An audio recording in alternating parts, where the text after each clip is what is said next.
അപ്പം എൻ്റെ ഒരു ആവശ്യങ്ങൾക്ക് വേണ്ടി ഞാൻ മറ്റൊരുത്തൻ്റെ മുതലാണ് ഞാൻ എടുക്കുന്നതെങ്കിൽ എപ്രകാരമാണോ അവനുണ്ടായ സങ്കടം, ആ ഒരു എനർജി നമ്മളിൽ ബാധകമായിട്ട് തീരും.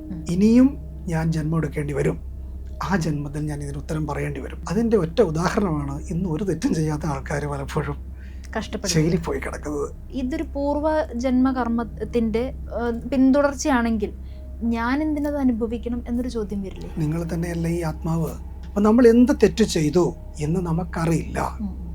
അതറിയാനുള്ള മാർഗമാണ് പാസ്റ്റ് ലൈഫ് അസ്ട്രോളജി. പൂയം നക്ഷത്രം, അനിഴം നക്ഷത്രം, ഉത്രട്ടാതി നക്ഷത്രം, അവരുടെ ലൈഫിൽ മാരീഡ് സംബന്ധമായിട്ടുള്ള ഒരു വിഷയം, അതുപോലെ തന്നെ ഇവരുടെ ജീവിതത്തിൽ ഒറ്റപ്പെട്ട് നിൽക്കാനുള്ള ഒരു സാഹചര്യം ഇവർക്ക് വരും. നമ്മുടെ തമിഴ്നാട് മുഖ്യമന്ത്രി വിജയ് പൂയ നക്ഷത്രമാണ്. അന്ന് ഇതുമായി ബന്ധപ്പെട്ടുകൊണ്ട് സംസാരം ഉണ്ടായപ്പോഴേക്കും ഞാൻ പറഞ്ഞതാണ്, മാരീഡ് സംബന്ധമായിട്ടൊരു ഇഷ്യൂസ് അദ്ദേഹത്തിൻ്റെ ലൈഫിൽ ഉണ്ടാകാൻ സാഹചര്യങ്ങൾ വരുമെന്ന്. അപ്പോൾ ഈശ്വരന്മാർക്ക് പോലും ഈ കർമ്മ ബാധിക്കും. അപ്പോൾ പിന്നെ കേവലം നമ്മുടെ മനുഷ്യന്മാരുടെ കാര്യം പറയേണ്ടതുണ്ടോ?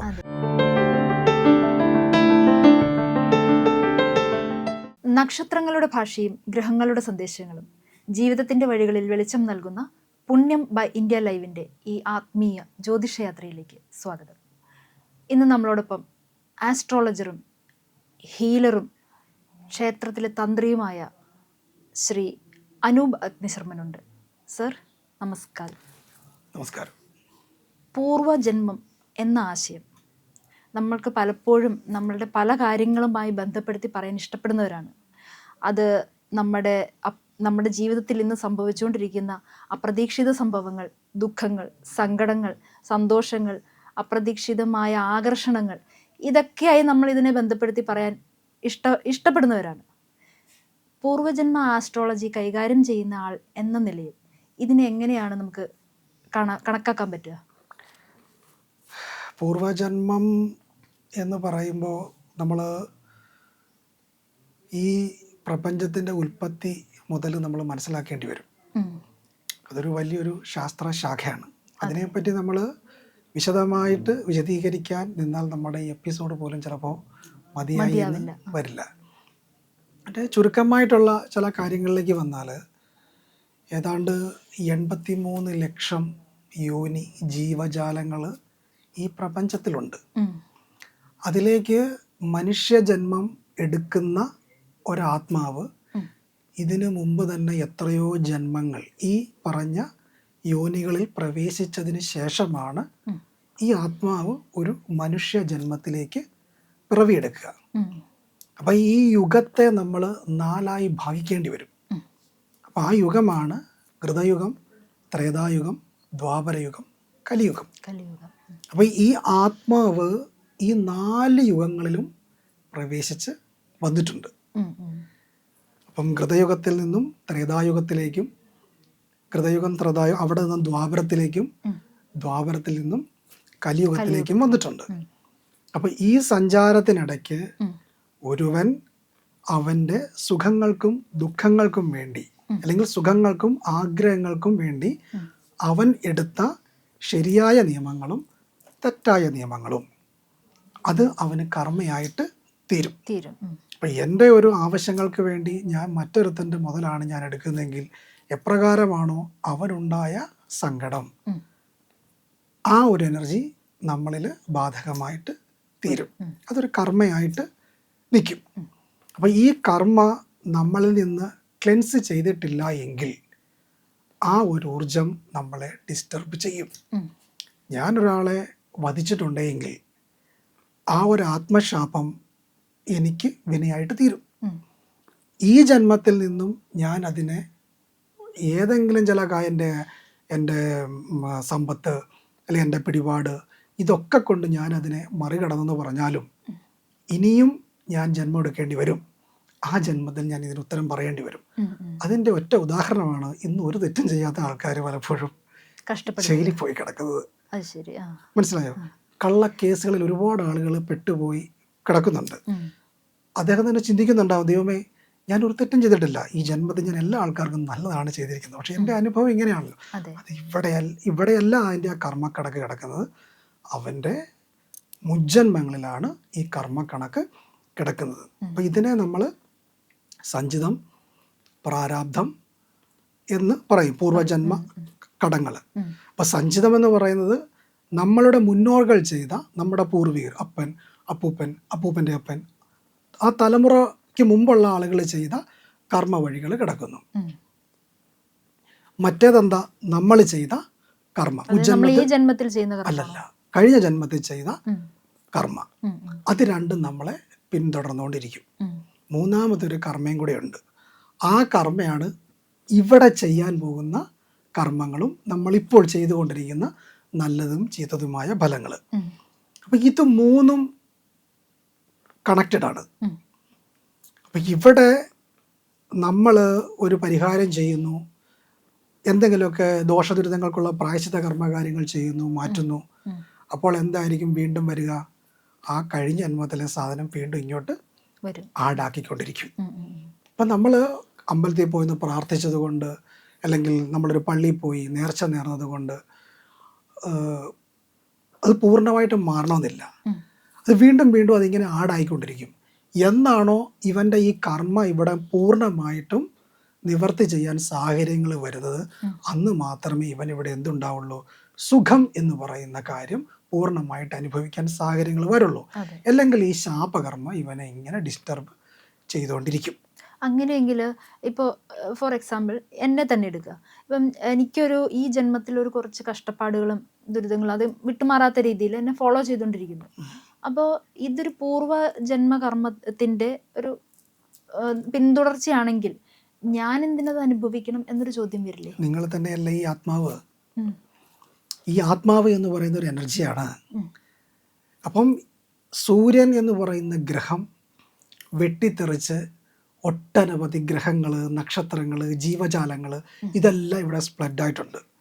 അപ്പം ഞാൻ പറഞ്ഞില്ലേ, ഒരു ആത്മാവ് പല യോനികളിൽ പ്രവേശിച്ച് മനുഷ്യ ജന്മത്തിലേക്ക് എടുത്തു. അപ്പം നിങ്ങൾ എന്ത് ചെയ്തിട്ടുണ്ടാവും? നിങ്ങളുടെ സുഖങ്ങൾക്ക് വേണ്ടി നിങ്ങളൊരു കർമ്മ ചെയ്തിട്ടുണ്ട്. അപ്പം നിങ്ങൾക്കിവിടെ ഒരു 1000 കാലം ജീവിക്കാനായിട്ട് ഇവിടെ വിധി തന്നിട്ടുണ്ട്. 1000 കാലം ഇവിടെ ജീവിച്ച് തീർക്കുക. അപ്പം ഒരു മനുഷ്യജന്മം എന്ന് പറയുന്ന പരമാവധി എത്ര വർഷമാണ്? 120 വർഷമാണ് ഒരുവൻ്റെ പരമായുസ്. അത്രയും ജീവിക്കില്ല. അപ്പം 1000 കർമ്മയുണ്ടെങ്കിൽ ഈ എത്ര ജന്മം എടുക്കേണ്ടി വരും? 100 വെച്ച് കണക്കാക്കും. 100 വയസ്സ് കണക്കാക്കി 10 ജന്മം എടുക്കേണ്ടി വരും. അപ്പം ഈ 10 ജന്മം എടുക്കേണ്ടി വരുമ്പോൾ 1000 കർമ്മ നിങ്ങൾക്ക് ഇവിടെ കിടക്കുമ്പോൾ ഇവിടെ ചെയ്ത് തീർക്കുന്ന എത്ര കർമ്മം മാത്രമാണ്? കേവലം 100 കർമ്മ മാത്രമാണ് ഇവിടെ തീർക്കുക. ബാലൻസ് 90 പിന്നെയും കിടക്കുന്നില്ലേ? അത് തീർക്കാൻ വേണ്ടി നിങ്ങൾ വീണ്ടും പുനർജനിക്കേണ്ടി വരും. മനസ്സിലായോ? അപ്പം എപ്രകാരമാണോ ഈ 10 ജന്മങ്ങൾ നിങ്ങൾ തീർക്കാനായിട്ട് ഇവിടെ ആ പ്രവൃത്തികൾ ചെയ്ത് ഇല്ലാണ്ടാക്കുന്നോ, അന്ന് മാത്രമായിരിക്കും പൂർണ്ണമായിട്ടും നിങ്ങൾക്ക് സുഖവും സന്തോഷവും അനുഭവിക്കാനായിട്ട് കർമ്മ വരിക. അല്ലാത്ത പക്ഷം നിങ്ങൾ ചെയ്ത കർമ്മ നിങ്ങളെ ഡിസ്റ്റർബ് ചെയ്തുകൊണ്ടിരിക്കും. അതിൻ്റെതായ നിവർത്തി ചെയ്യാനുള്ള മാർഗങ്ങളുണ്ട്. അപ്പം നമ്മൾ എന്ത് തെറ്റ് ചെയ്തു, എവിടെയാണ് നമുക്ക് പിഴച്ചിരിക്കുന്നത് എന്ന് നമുക്കറിയില്ല. അതറിയാനുള്ള മാർഗമാണ് പാസ്റ്റ് ലൈഫ് അസ്ട്രോളജി. അപ്പം പല ആസ്ട്രോളജിസ്റ്റുകളും പറയുന്നത് ഞാൻ കേട്ടിട്ടുണ്ട്, കർമ്മദോഷമാണെന്നുണ്ടെങ്കിൽ, അല്ല അതും പ്രത്യേകിച്ച് പൂർവിക കർമ്മദോഷമാണെന്നുണ്ടെങ്കിൽ അതിനൊരു പരിഹാരം സാധ്യത കുറവാണെന്ന്. കുറവ് അല്ല, പരിഹരിക്കാനായിട്ട് പറ്റും. അപ്പോൾ ഒരു മനുഷ്യൻ ഒരു മാതാവിൻ്റെ ഗർഭത്തിലേക്ക് പ്രവേശിക്കുന്നു. സൂര്യനാണ് പിതാവ്, ചന്ദ്രനാണ് മാതാവ്. സൂര്യനും ചന്ദ്രനും ഇല്ല എങ്കിൽ ഇവിടെ ഒരു ജീവജാലം ഉണ്ടാവില്ല. അപ്പോൾ സൂര്യൻ്റെയും ചന്ദ്രൻ്റെയും ഊർജത്തിൻ്റെ അടിസ്ഥാനത്തിൽ ഒരാത്മാവ് ഗർഭത്തിലേക്ക് പ്രവേശിക്കുന്നു. ഈ ഗർഭത്തിലേക്ക് പ്രവേശിച്ചു കഴിയുമ്പോൾ 9 ഗ്രഹങ്ങളും ഗുളികൻ എന്ന് പറയുന്ന ഒരു ഗ്രഹം കൂടെ 10 ഗ്രഹങ്ങൾ. 10 മാസമാണ് ഒരു കുട്ടി ഗർഭകാലം എന്ന് പറയുന്നത്. അപ്പം ഈ ആത്മാവ് ഗർഭത്തിൽ വളർന്ന് ഈ 10 മാസം കൊണ്ട് 10 ഗ്രഹങ്ങളുടെയും കർമ്മ ആത്മാവ് പൂർണ്ണമായിട്ടും സ്വീകരിക്കുകയാണ്. ആത്മാവ് യോനിയിൽ നിന്നും പുറത്തേക്ക് വരുമ്പോൾ ഉള്ളിൽ കിടക്കുമ്പോൾ തന്നെ ഈ ആത്മാവിന് തൻ്റെ മുജ്ജന്മത്തെ പറ്റി അറിവുണ്ട്.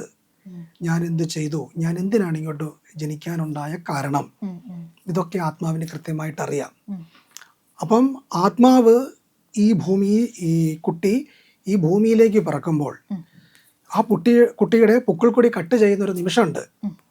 അപ്പം രാഹുവാകുന്ന കത്രിക കേതുവാകുന്ന പുക്കിൾക്കൊടി ഇത് കട്ട് ചെയ്യുന്നു. അപ്പോഴെന്ത് പറ്റും? പൂർവ്വജന്മത്തെ പറ്റിയുള്ള സ്മൃതി ഈ ആത്മാവിനിവിടെ കട്ടായി പോകും. അപ്പൊ കഴിഞ്ഞ ജന്മത്തെ പറ്റി ആ കുട്ടിക്ക് അറിവില്ല. അതുവരെയും ആ സ്മൃതി ഈ ആത്മാവിലുണ്ട്, ഈ കുട്ടിയിലുണ്ട്, ഈ ശിശുവിലുണ്ട്, ഉത്ബോധ മനസ്സിലുണ്ട്. ഇതെല്ലാം കാണുകയും കേൾക്കുകയും അറിയുകയും ചെയ്യുന്നുണ്ട്. ഭൂമിയിലേക്ക് വരുമ്പോൾ ഈ ഒരു പ്രക്രിയ ചെയ്യുന്നതോടുകൂടി തന്നെ ഇത് കട്ടായി പോകുന്നു. അപ്പം രാഹു എന്ന് പറയുന്നതാണ് ഇരുട്ട്, കേതു എന്ന് പറയുന്ന ഗ്രഹമാണ് ജ്ഞാനം. അപ്പം ഈ ആത്മാവ് എന്ത് ചെയ്യണം? ഈ ജ്ഞാനത്തെ പ്രാപിക്കണം. അതാണ് ആത്മാവെന്ന് പറയുന്ന ഈ പ്രപഞ്ചത്തിലുള്ള ശക്തിയാണ്. അത് അകത്തേക്ക് വരുമ്പോഴാണ് അന്തരാത്മാവ്, ജീവൻ പ്രാപിക്കുമ്പോൾ ജീവാത്മാവ്, അറിവിനെ പ്രാപിക്കുമ്പോൾ ജ്ഞാനാത്മാവ്.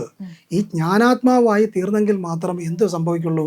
പരമാത്മാവിലേക്ക് ലയിക്കാനായിട്ട് ഈ ആത്മാവിന് സാഹചര്യം വരുള്ളൂ. അതിവൻ അന്വേഷിച്ച് പോകണം, കണ്ടെത്തണം. എന്നിവൻ ഇതിനെ മനസ്സിലാക്കുന്നു, അന്ന് മുതലായിരിക്കും ഇവന് ആ ഒരു ഈശ്വര സാക്ഷാത്കാരം ലഭിക്കാനും മോക്ഷത്തിലേക്ക് പോകുവാനും സാധിക്കുക. അത് ഒരുപാട് ജന്മങ്ങൾ എടുത്തെടുത്താണ് അവന് ഈ കർമ്മങ്ങളിലേക്ക് എത്താനായിട്ട് സാധിക്കുക എന്നത്. ഇപ്പോൾ ഒരു വ്യക്തിയുടെ ജീവിതത്തിൽ നിരന്തരമായി പ്രശ്നങ്ങൾ, അതും ആവർത്തിച്ചുണ്ടാകുന്ന ഒരേ പാറ്റേണിലുള്ള പ്രശ്നങ്ങൾ ഈ പൂർവ്വജന്മവുമായി ബന്ധപ്പെടുത്തി പറഞ്ഞു കഴിഞ്ഞാൽ അതിനെങ്ങനെ സോൾവ് ചെയ്യാൻ പറ്റും? അതിന് നമ്മളത് മനസ്സിലാക്കണമല്ലോ. അപ്പോൾ നമ്മളൊരു ജാതകം എടുക്കുന്നു, ആ കുട്ടിയുടെ ഗ്രഹനില നമ്മൾ കണക്കൂട്ടി എടുക്കുന്നു. അപ്പോൾ മനസ്സിലാവും ഈ കുട്ടി എന്ത് തെറ്റ് ചെയ്തു എന്ന് നമുക്ക് മനസ്സിലാവും. കുറച്ച് ഉദാഹരണം പറഞ്ഞാൽ ചില നക്ഷത്രങ്ങളിലേക്ക് പിറക്കുന്നു. അപ്പോൾ നമ്മൾ ഈ നക്ഷത്രങ്ങൾ മാത്രമല്ല നമ്മളിത് കണക്കാക്കുന്നത്. ആഴ്ച, നാള്, പക്കം, കരണം, നിത്യയോഗം, ഇതിന് ശേഷമാണ് ഗ്രഹങ്ങളുടെ സ്ഥിതി. ഇത് സാധാരണ നിയമം. കർമ്മ അസ്ട്രോളജിയിൽ ഇത് മാത്രമല്ല, പഞ്ചഭൂതങ്ങൾ എന്ന മറ്റൊരു നിയമമുണ്ട്. ഇതിന് മേളിലാണ് കർമ്മ.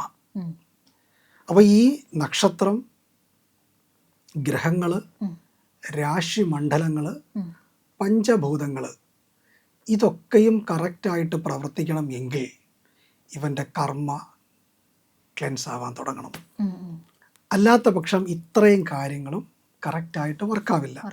അപ്പോൾ ജാതകത്തിൽ ഒരുപാട് യോഗങ്ങൾ, നല്ല നല്ല യോഗങ്ങൾ, രാജയോഗങ്ങൾ, ഈ രാജയോഗമുള്ള ആൾക്കാരൊക്കെ ഇപ്പോൾ ഇവിടെ കിടന്നുകൊണ്ട് ഒരുപാട് കഷ്ടപ്പെടുക.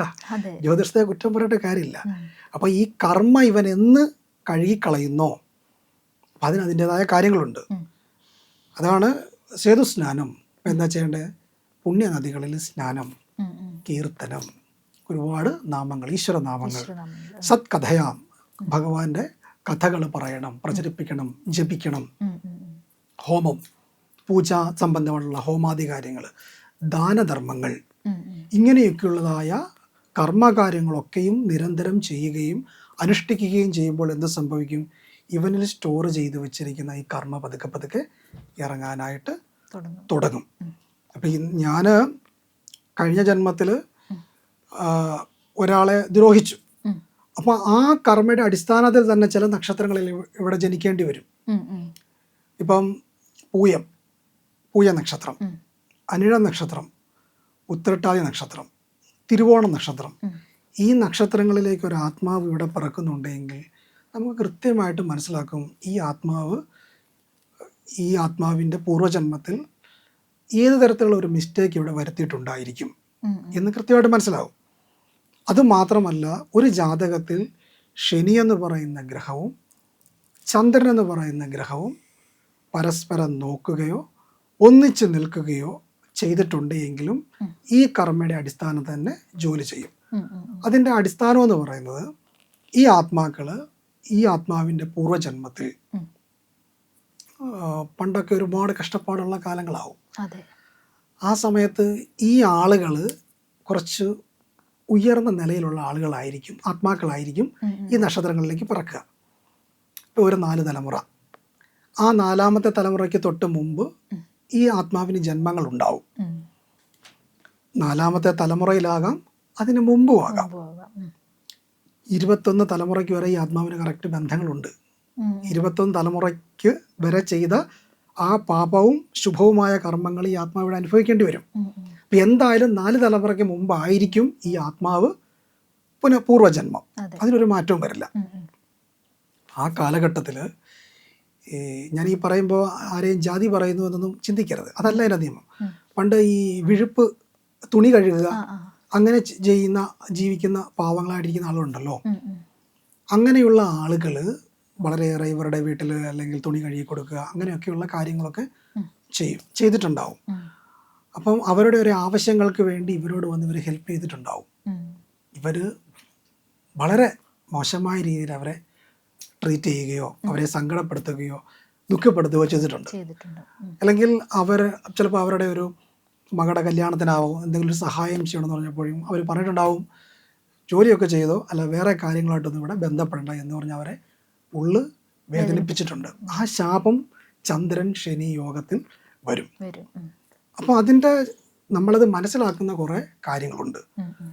അപ്പം ചന്ദ്രൻ എന്ന് പറയുന്ന ഗ്രഹം ഒരു നക്ഷത്രത്തിലേക്ക് വരുമ്പോഴാണ് ഇത് ഇന്ന നക്ഷത്രമാണ് എന്ന് നമ്മൾ മനസ്സിലാക്കുക. ഉം. ഇപ്പം ചന്ദ്രന് കർക്കിടകം രാശിയിൽ പൂയ നക്ഷത്രത്തിലേക്ക് വരുന്നു. അപ്പോൾ പൂയ നക്ഷത്രം എന്ന് പറയുന്നത് ശനിയുടെ നക്ഷത്രമാണ്.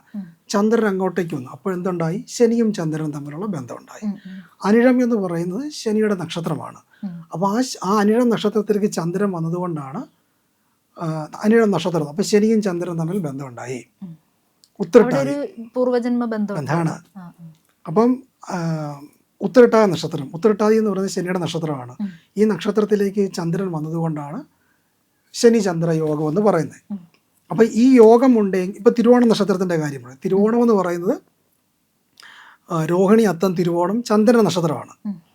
അപ്പോൾ ഈ ചന്ദ്രൻ എന്ന് പറയുന്ന നക്ഷത്രം ഇത് ആരുടെ രാശിയിലാണ് നിൽക്കുന്നത്? മകരം എന്ന് പറയുന്നത് ശനിയുടെ രാശിയാണ്. ഉം. അപ്പം ശനിയും ചന്ദ്രനും തമ്മിലുള്ള ബന്ധം ബന്ധം. അവിടെ ഉണ്ട്. അപ്പം ഈ നക്ഷത്രങ്ങൾ ജനിക്കുന്നുണ്ടെങ്കിൽ ശനി ചന്ദ്രയോഗം ഇവർക്കുണ്ട്. ഉണ്ട്. എക്സ്ട്രാ നമ്മൾ ചിന്തിക്കണം, ജാതകത്തിലൂടെ ഈ ഗ്രഹങ്ങളുടെ യോഗങ്ങളുണ്ടെങ്കിലും ഇതേ കർമ്മദോഷം ഇവർ ചെയ്തിട്ടുണ്ട്. ഉം, ഉം. അപ്പോൾ ആ ശാപം ഇവരെ പിന്തുടരുന്നുണ്ട്. അപ്പോൾ ഇവർക്ക് ഇവിടെ എന്തുണ്ടാകും? ജീവിതം എന്ന് പറയുന്നത് കുറേ കഷ്ടപ്പെടേണ്ടി വരും. ഉം, ഉം. ഒറ്റപ്പെട്ട് ജീവിക്കാനുള്ള കർമ്മ വരേണ്ടി വരും. ഉം, ഉം. സ്വന്തം കാര്യങ്ങൾ സ്വന്തമായി തന്നെ ചെയ്യാനുള്ള പല അനുഭവങ്ങൾ വരേണ്ടി വരും. ഉം. ചിലപ്പോൾ ഉറ്റവരുണ്ടാവും, ഉടയവരുണ്ടാവും, ഒക്കെ ഉണ്ടാവും. ചിലപ്പോൾ ഇവർ വേറെ വീട്ടിലായിരിക്കും താമസിക്കുക. സ്വന്തമായിട്ട് തുണി കഴുകേണ്ടി വരും, സ്വന്തമായിട്ട് ഭക്ഷണം ഉണ്ടാക്കേണ്ടി വരും, സ്വന്തമായിട്ട് ജീവിക്കേണ്ടി വരും. ഇനിയുള്ള അനുഭവങ്ങൾ ഇവരെ പിന്തുടരേണ്ടി വരും. ഉം, ഉം. അതുപോലെ തന്നെ ഇവർ കല്യാണം കഴിച്ചാലും എന്തായിരിക്കും അവസ്ഥ? ഉം. ഈ ഒരു ബോണ്ടിങ് പ്രോബ്ലംസ് ഉണ്ടാവും. ഇവരെ ബാധിക്കും. ഉം, ഉം. മനസ്സിലായോ? അത് ഒരേ പാറ്റേണിൽ വരും. ഈ കർമ്മ ഇവരെ ബാധിക്കും. ആ, ആ. ഇപ്പം ഇത് കണ്ടുകൊണ്ടിരിക്കുന്ന ഒരുപാട് ആൾക്കാരുണ്ടാവും. ഉം, ഉം. പൂയം നക്ഷത്രം, അനിഴം നക്ഷത്രം, ഉത്രട്ടാതി നക്ഷത്രം. ഉം. ഈ നക്ഷത്രത്തിൽ എത്ര കാശുള്ളവരും ആയിക്കോട്ടെ, ഉം. അവരുടെ ലൈഫിൽ മാരീഡ് സംബന്ധമായിട്ടുള്ള ഒരു വിഷയം, അതുപോലെ തന്നെ ഇവരുടെ ജീവിതത്തിൽ ഒറ്റപ്പെട്ട് നിൽക്കാനുള്ള ഒരു സാഹചര്യം ഇവർക്ക് വരും. ഇപ്പം ഇത് പണ്ട് ഞങ്ങൾ തമ്മിൽ ഞങ്ങളുടെ ഗ്രൂപ്പിലുള്ള കുറച്ച് ആൾക്കാർ തമ്മിൽ ഈ പൂയ നക്ഷത്രത്തെ പറ്റി ഒരു സംസാരം ഉണ്ടായിരുന്നു. ഉം, ഉം. അപ്പോൾ അതിൽ ഒരുപാട് ഉയർന്ന നിലയിലേക്ക് വന്നിരുന്ന പല ആൾക്കാരുടെയും ജാതകങ്ങൾ നമ്മളെടുത്ത് പരിശോധിച്ചിട്ടുണ്ട്. ഉം. ഇപ്പം നമ്മുടെ തമിഴ്നാട് മുഖ്യമന്ത്രി വിജയ്. ആ. പൂയ നക്ഷത്രമാണ്. ഉം. അന്ന് ഇതുമായി ബന്ധപ്പെട്ടുകൊണ്ട് സംസാരം ഉണ്ടായപ്പോഴേക്കും ഞാൻ പറഞ്ഞതാണ് മാരീഡ് സംബന്ധമായിട്ടൊരു ഇഷ്യൂസ് അദ്ദേഹത്തിൻ്റെ ലൈഫ് ഉണ്ടാകാൻ സാഹചര്യങ്ങൾ വരുമെന്ന്. ഉം, ഉം. കാശുണ്ട്, എല്ലാ കാര്യങ്ങളും ഉണ്ട്. ഉണ്ട്. പക്ഷെ പിന്നീട് വന്ന ഒരു പ്രശ്നം, ഈ അടുത്തിടയ്ക്കുണ്ടായ ഒരു കാര്യം ബാധിച്ചു പോയ കർമ്മമെന്നുണ്ടോ. അപ്പോൾ ആ നക്ഷത്രം ഉണ്ടെങ്കിൽ ഇങ്ങനൊരു ബാധിപ്പ് അവിടെ വന്നിരിക്കും. അതവർ മനസ്സിലാക്കി അതിനെ പരിഹരിക്കാനുള്ള കർമ്മ കാര്യങ്ങൾ ചെയ്യണം. ഇപ്പം അനിഴം നക്ഷത്രത്തിൽ പിറന്ന ആളാണ് നരേന്ദ്രമോദി. ശരി. അദ്ദേഹം മാരീഡ് സംബന്ധമായിട്ടുള്ള അങ്ങനെയുള്ള കർമ്മകാര്യങ്ങളൊന്നും അദ്ദേഹത്തിന് ജീവിതത്തിലില്ല. അതെ. അപ്പോൾ ഇദ്ദേഹത്തിന് ഈ ഒരു ദോഷം ബാധിക്കും എന്നുള്ള നിലയിൽ വന്നപ്പോൾ ഞാൻ കൈകാര്യം ചെയ്യുന്ന പോലെയുള്ള ഒരു അസ്ട്രോളജറാണ് നരേന്ദ്രമോദിയോട് പറഞ്ഞു കൊടുത്തത്, എന്ത്? നദി ശുദ്ധമാക്കൂ. ഉം, ഉം, ഉം. എന്തുകൊണ്ടാണ് ഈ ഒരു കർമ്മശാപം ഇതിനുള്ളത് കൊണ്ടാണ് പറഞ്ഞത്? കാരണം ശരി. തുണി കഴുകുന്നവർ എന്താ ജലത്തിലല്ല ഇതിട്ട് കഴുകുന്നത്. അപ്പോൾ ഇവരെന്ത് ചെയ്യണം? ജലത്തെ ശുദ്ധീകരിക്കണം. ഉം, ഉം.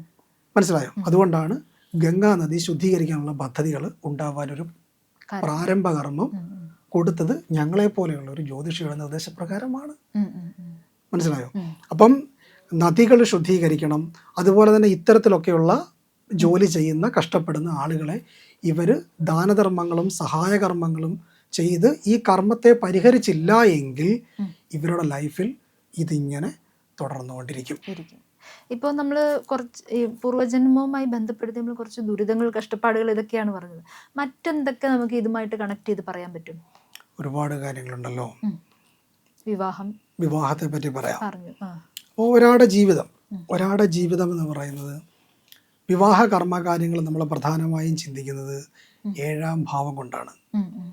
ഇതിനു മുമ്പ് തന്നെയും ഇതെങ്ങനെയായിരിക്കും എന്ന് നമുക്ക് മനസ്സിലാക്കും.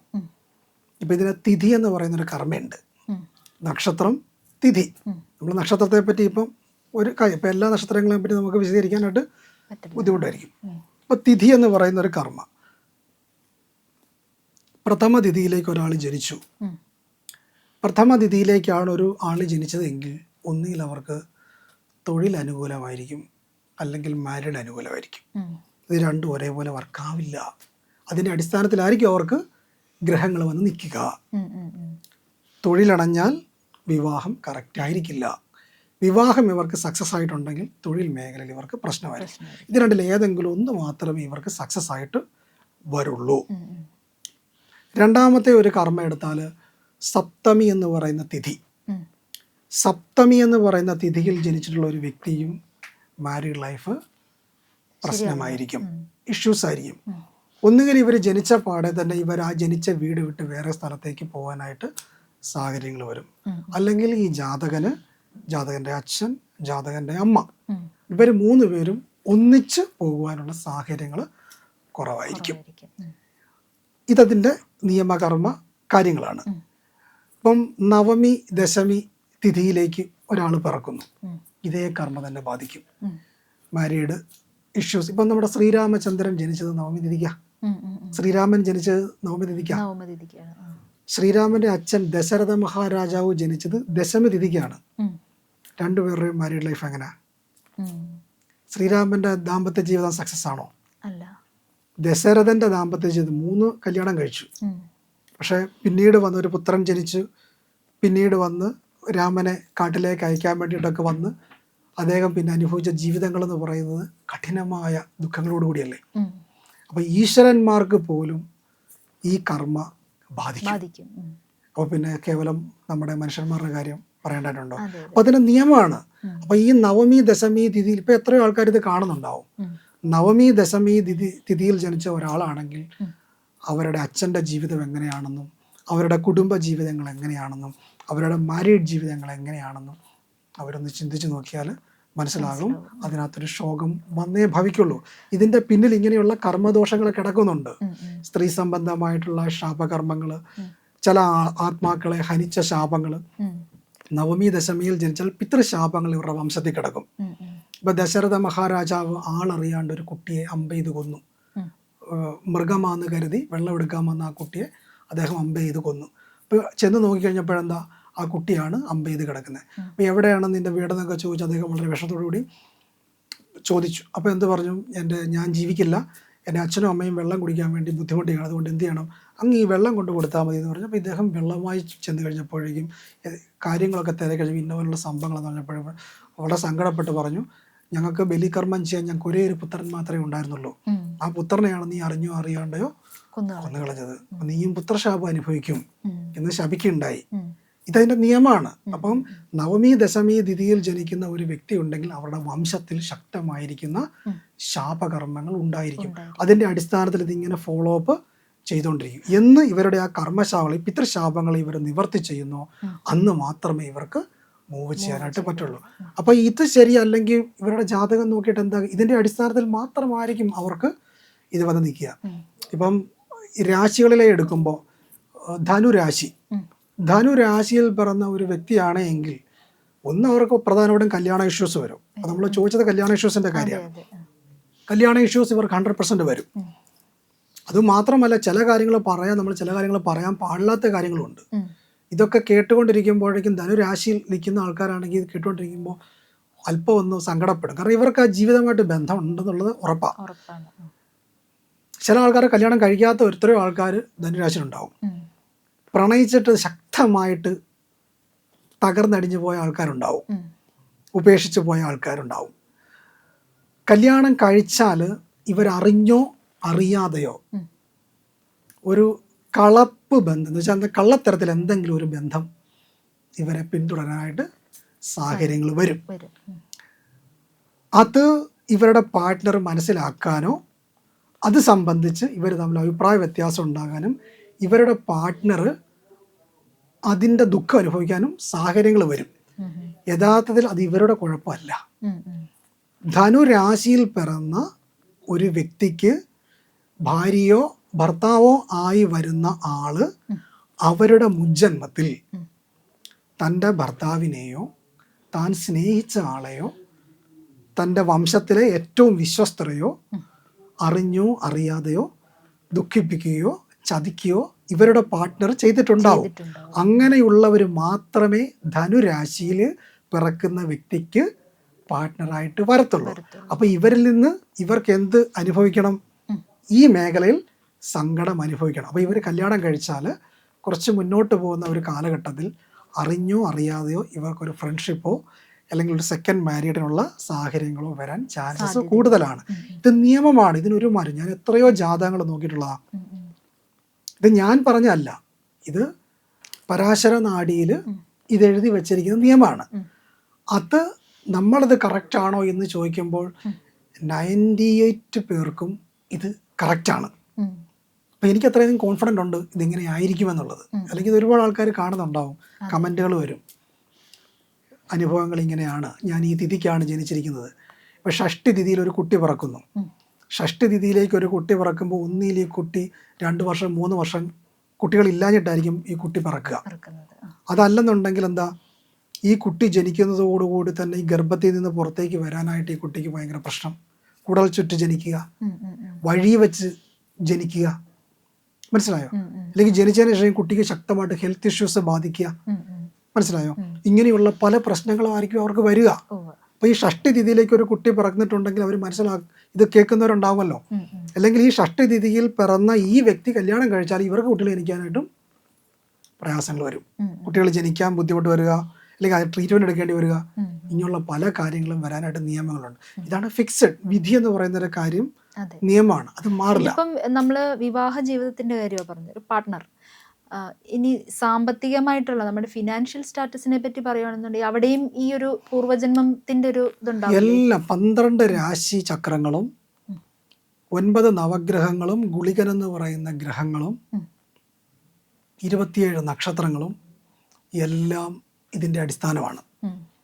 1-ാം ഇടം ശരീരം, 2-ാം ഇടം ധനം, 3-ാം ഇടം സഹായങ്ങൾ സഹോദരങ്ങൾ, 4-ാം ഇടം മാതാവ് വീട് വാഹനം, 5-ാം ഇടം പൂർവ്വജന്മം സന്താനം മനസ്സ് സ്നേഹം, 6-ാം ഇടം ശത്രു കടം രോഗം, ഇതെല്ലാം 6-ാം ഇടം. 7-ാം ഇടം കൊണ്ടാണ് ഭാര്യ പാർട്ട്ണർഷിപ്പ്, 8-ാം ഇടമാണ് തൻ്റെ ആയുസ് ആരോഗ്യം, 9-ാം ഇടമാണ് അച്ഛൻ തൻ്റെ ഭാഗ്യം, 10-ാം ഇടമാണ് അവൻ്റെ കരിയർ, 11-ാം ഇടമാണ് നമ്മൾ ആർജിച്ച കാര്യങ്ങളൊക്കെ തന്നെ നമ്മളിലേക്ക് എത്തിച്ചേരുന്നതാണ് 11-ാം ഇടം, 12-ാം ഇടം നഷ്ടം. ഇപ്പം 2-ാം ഭാവം കൊണ്ട് നമ്മൾ ധനത്തെ ചിന്തി. അതുകൊണ്ട് ഭർത്തവ്യം അഖിലം വിത്തം വാണി ചക്ഷുഷ ദക്ഷിണം വിദ്യാസ വിവിധ ഹേതൽ സർവം ചിന്ത്യൻ ദ്വിതീയത എന്ന് ശാസ്ത്രം പറഞ്ഞിരിക്കുന്നു. അപ്പോൾ ധനസ്ഥാനമാണ് 2 എന്ന് പറയുന്ന ഭാവം. ആ 2-ാം ഭാവം നമുക്ക് അനുകൂലമായിരിക്കണം. 2-ാം ഭാവാധിപനോ 2-ാം ഭാവമോ നമുക്ക് ദോഷമാണെങ്കിൽ അവന് ശക്തമായി പ്രോബ്ലംസുകൾ വരും. പിന്നെ ചില ലഗ്നങ്ങളിൽ പറഞ്ഞാൽ തന്നെ നമുക്ക് മനസ്സിലാവും ഇവർ കടവോ ധനസംബന്ധമായിട്ടോ പ്രോബ്ലംസ് അനുഭവിക്കാൻ വിധിച്ചവരാണ്. ഇപ്പോൾ ഇടവ ലഗ്നത്തിൽ പിറന്ന ഒരു വ്യക്തി, ഇടവ ലഗ്നത്തിൽ പിറന്ന ഒരു വ്യക്തിക്ക് ഉറപ്പായിട്ടും അവരുടെ ജീവിതത്തിൽ ശക്തമായിരിക്കുന്ന കടബാധ്യതകൾ പ്രോബ്ലംസുകൾ വരാനായിട്ട് നിയമങ്ങൾ വരും. വ്യാഴം കോടീശ്വരൻ, ധനം ലക്ഷപ്രഭു. അപ്പോൾ ഒരുവൻ്റെ ലഗ്നം മുതൽ കണക്കാക്കാൻ 7 ഭാവങ്ങൾ എടുത്താൽ വ്യാഴവും ശുക്രനും തമ്മിലുള്ള കണക്ഷൻസ് എടുത്താൽ ശുക്രനാണ് ആദ്യം നിന്നത്, 2-ാം ഇടത്താണ് ശുക്രൻ കഴിഞ്ഞിട്ടാണ് വ്യാഴം വരുന്നതെങ്കിൽ ഒന്നിൽ ഇവൻ്റെ വംശം ലക്ഷപ്രഭു ആയിരുന്നു, പിന്നീട് ഇവൻ അധ്വാനിച്ച് കോടീശ്വരനാകാനായിട്ട് സാഹചര്യങ്ങൾ വരും. എന്നാൽ വ്യാഴമാണ് ആദ്യം നിൽക്കുന്നത് എങ്കിൽ ഇത് കഴിഞ്ഞിട്ടാണ് ശുക്രൻ വരുന്നതെങ്കിൽ ഇവൻ ആദ്യം കോടീശ്വരനായിരിക്കും, അല്ലെങ്കിൽ ഇവരുടെ വംശം പണ്ട് അതുപോലെ സമ്പത്തുള്ളവരായിരിക്കും, പിന്നീട് ലക്ഷപ്രഭു ആയി കാണും. മനസ്സിലായി? ഡിഫറൻറ്റ് മനസ്സിലായോ? ആദ്യം കോടീശ്വരനായിരുന്നു, പിന്നെ ലക്ഷം എന്ന് വെച്ചാൽ അതിന് ഡൗൺ ആയി പോയി. ഇത് തിരിച്ചാണ് വന്നിരുന്നത്. എന്താ പറയുക, ആദ്യം ലക്ഷപ്രഭു ആയിരുന്നു, പിന്നീട് പിന്നീട് കോടീശ്വരനാണ്. അപ്പോൾ ഇത് നമ്മൾ പല കാര്യങ്ങളിലൂടെ ഇതിനെ ചിന്തിക്കാനായിട്ട് സാഹചര്യങ്ങൾ വരും. അപ്പോൾ വ്യാഴവും ശുക്രനും രണ്ടാം ഭാവവും രണ്ടാം ഭാവാധിപനും നമുക്ക് ബലമായി ഇരിക്കണം, അനുകൂലമായിരിക്കണം. അങ്ങനെ വന്നാൽ അവന് സമ്പത്തിൻ്റെ അനുഭവങ്ങൾ ഉണ്ടാവണം. അത് മാത്രമല്ല, ഈ പണപര സ്ഥാനങ്ങൾ എന്ന് പറയുന്നത് മറ്റു സ്ഥാനങ്ങളുണ്ട്. പ്രധാനമായിട്ടും 11-ാം ഇടം ബലപ്പെട്ടിരിക്കണം, 2-ാം ഇടം ബലപ്പെട്ടിരിക്കണം. ഈ രണ്ട് കാര്യങ്ങൾ നമുക്ക് അനുകൂലമാണെങ്കിലും എത്ര കഷ്ടപ്പെടുന്ന പറഞ്ഞാൽ എവിടുന്നെങ്കിലും മെയിൻറ്റെയിൻ ചെയ്യാനുള്ള കാര്യങ്ങൾ വരും. ഇപ്പം ചില യോഗങ്ങളുണ്ട്, ശനി രാഹു യോഗം. ഈ ശനി രാഹു യോഗത്തിന് ബ്രഹ്മാണ്ഡ യോഗം എന്നാണ് പറയുന്നത്. പല സെലിബ്രിറ്റീസുകൾക്കും ഈ യോഗങ്ങളുണ്ടാവും. അത് വെച്ചാൽ ലക്ഷറി ആയിട്ട് അവർക്ക് ജീവിക്കാനായിട്ട് സാഹചര്യങ്ങൾ വരും. ചിന്തിക്കുന്ന എല്ലാം BMW കുറഞ്ഞ കാർ ഇവർ ചിന്തിക്കത്തില്ല. അപ്പോൾ അങ്ങനെയുള്ളൊരു യോഗമാണ് രജനീകാന്തിൻ്റെ ജാതകത്തിൽ. ഇങ്ങനെയൊക്കെയുള്ള പല ആൾക്കാരുടെ ജാതത്തിൽ ഈ യോഗങ്ങൾ ഉണ്ട്. അപ്പോൾ ഈ ശനി രാഹു യോഗം, അപ്പോൾ ഈ യോഗമുള്ള ആളുകളാണെങ്കിൽ അവർ ഏതോ ഒരു ജന്മത്ത് അവരൊരുപാട് ദുഃഖം അനുഭവിച്ചവരെയോ ഒരു അത്യാപത്തിൽ ധനസംബന്ധമായിട്ട് ഒരു നന്മ ഇവർ ചെയ്തിട്ടുണ്ടാവും. അതിൻ്റെ ഒരു പുണ്യം ഇവർക്കുണ്ടാവും.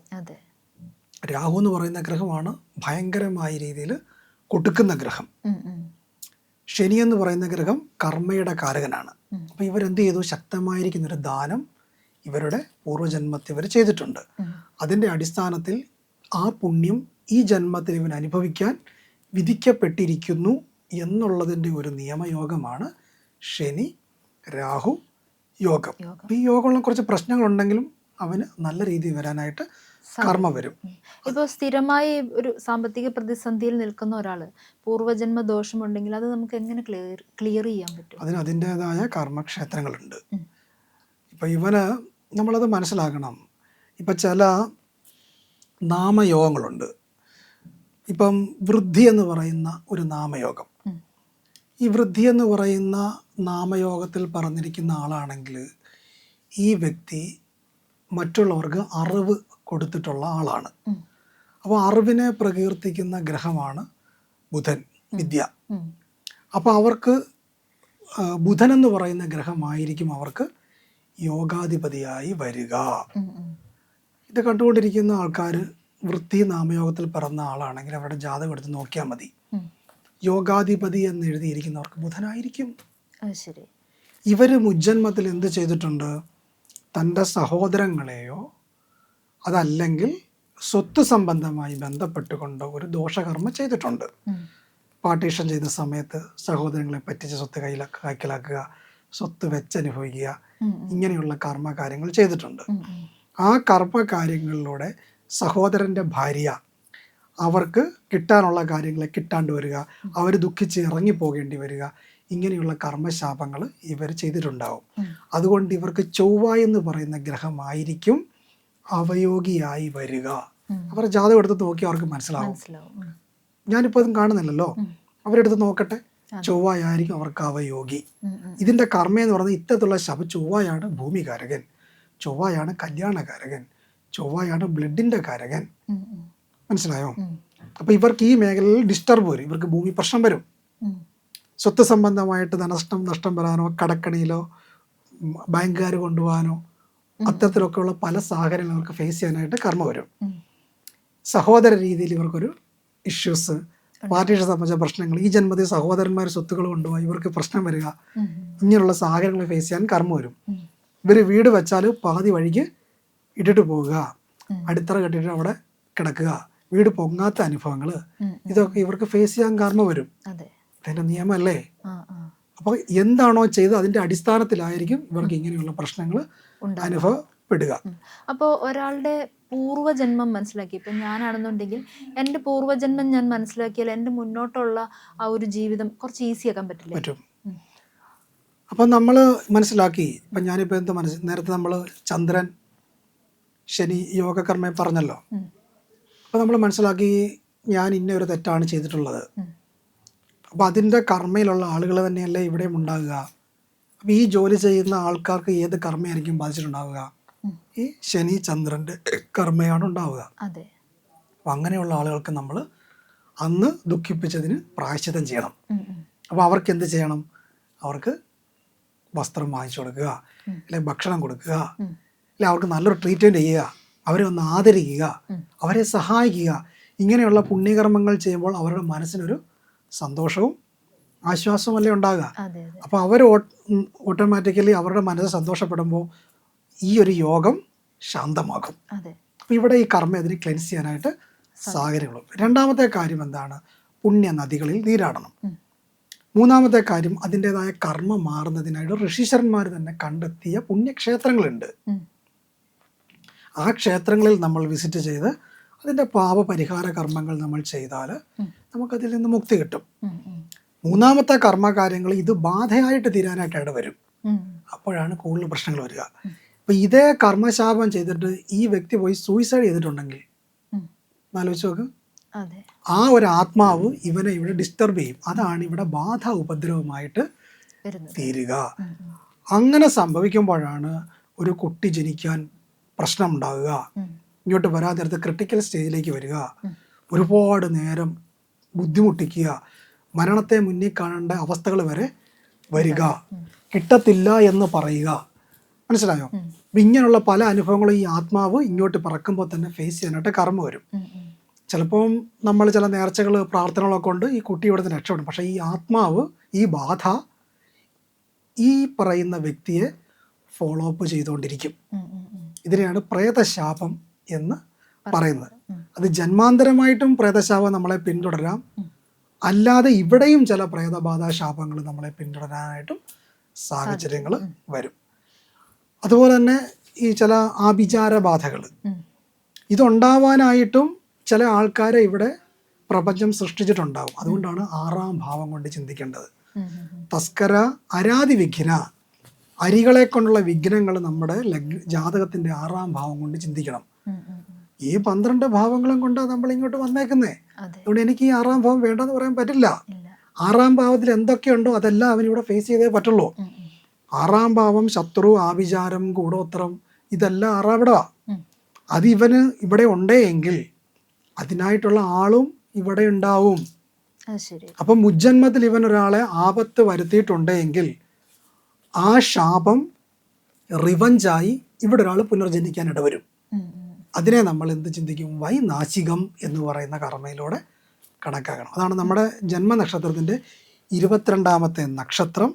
ആ നക്ഷത്രത്തിൻ്റെ ഗ്രഹവും ആ ഗ്രഹം നിന്ന നക്ഷത്രവും നമുക്ക് വൈനാശിക കർമ്മയായിരിക്കും. നമ്മൾ മുജ്ജന്മത്തിൽ ഒരാളെ ദ്രോഹിക്കുകയോ കൊല്ലുകയോ കളിപ്പിക്കുകയോ ദുഃഖിപ്പിക്കുകയോ ചെയ്തിട്ടുണ്ടെങ്കിൽ ആ ആൾക്കാർ ഇവിടെ ഈ പറയുന്ന കർമ്മയിൽ ജന്മമെടുത്തിട്ടുണ്ടായിരിക്കും. അപ്പം അശ്വതി നക്ഷത്രം എടുക്കുകയാണെങ്കിൽ തിരുവോണ നക്ഷത്രമാണ് വൈനാശികം. ഇന്നല്ലെങ്കിൽ നാളെ ഇവർ തമ്മിൽ ഒരു കണക്ഷൻസ് വരും. അശ്വതിയും തിരുവോണവും തമ്മിൽ കണക്ഷൻസ് വരും. എന്നിട്ട് എന്ത് സംഭവിക്കും? ഇവർ തമ്മിൽ ക്ലാഷായിട്ട് ശക്തമായിട്ടുള്ള ദുഃഖങ്ങൾ അനുഭവിക്കാനായിട്ട് സാഹചര്യങ്ങൾ വരും. ശക്തമായിട്ടൊരു മനപ്രയാസം കൊടുത്തിട്ടേ അവർ പോകത്തുള്ളൂ. പൂയ നക്ഷത്രം എടുക്കുകയാണെങ്കിൽ ഭരണി നക്ഷത്രം വൈനാശികമാണ്. ഇവർ തമ്മിൽ കണക്ട് ചെയ്യാനും ഇവർ മുഖേന ഒരു ദുഃഖം ഉണ്ടാകാനും ഇവരുടെ സാഹചര്യങ്ങൾ ലൈഫിൽ വന്നു പോകും. ഇതിൻ്റെ നിയമമാണ്.